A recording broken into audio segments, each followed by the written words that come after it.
see what happens. We'll be assessing the damage as quickly as possible and finding out exactly what we need.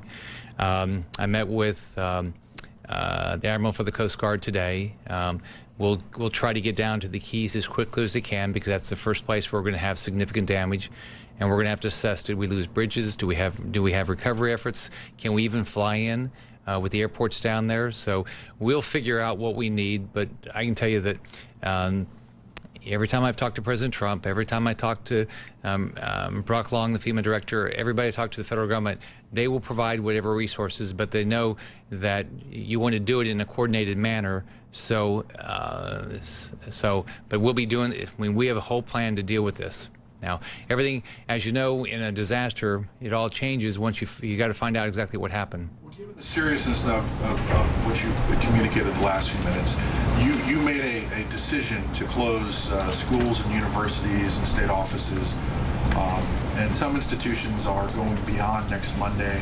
Are you giving any thought to extending that order beyond Monday in terms of keeping all schools and closed throughout the state? We'll decide as the weekend goes on. We'll see as we start seeing what happened, and then we'll see what the damage is. We'll be making a decision.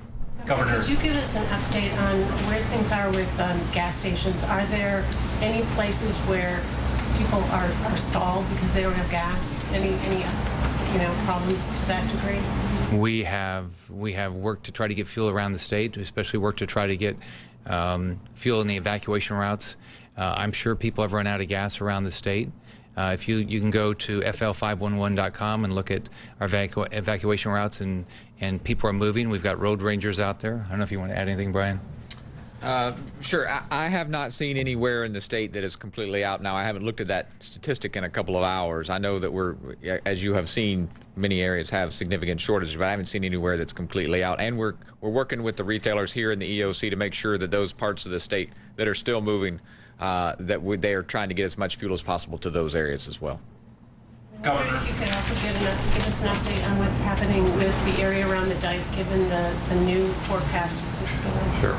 We are waiting for an update from the Corps. But if you go back, I mean, the positive is, we did everything we could to keep everybody safe.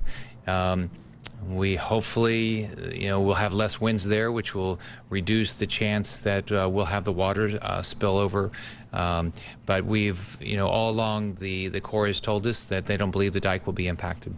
Governor, I know you can maybe give us some words in Spanish, but the Hispanic community is really concerned about safety and what will happen to their belongings. Are they going to come back to something? ¿Cuál es su mensaje para la gente que se fue, los evacuados? What is your message for those that left the state and are still wondering, am I going to come back to something? Are my belongings going to be in place? ¿Cuál es su mensaje? ¿Puede ser algo en español? La seguridad, trabajos, familia, es muy importante para todas las familias en la Florida. Es muy importante para mí, es muy importante para mi familia. Si yo estoy trabajando para todas las personas en la familia, por su casa, por su familia. Governor, can you talk a little bit about the efforts by law enforcement to evacuate the homeless in some of these heavily impacted or expected heavily impacted areas? I read something that law enforcement is using Baker Acts to get some of these people off the street in some cases. Our law enforcement has gone above and beyond all around the state to do everything they can to keep people safe. You'd have to reach out to them at the local community to see what each local community has done. But I can tell you that I've traveled the state for the last 5 days, and I've met with law enforcement, and they're very committed. Every life is important to them, and I think they're going to continue as long as they can to do everything they can to get people to safety. What can people do now in these critical hours to be sure there isn't loss of life?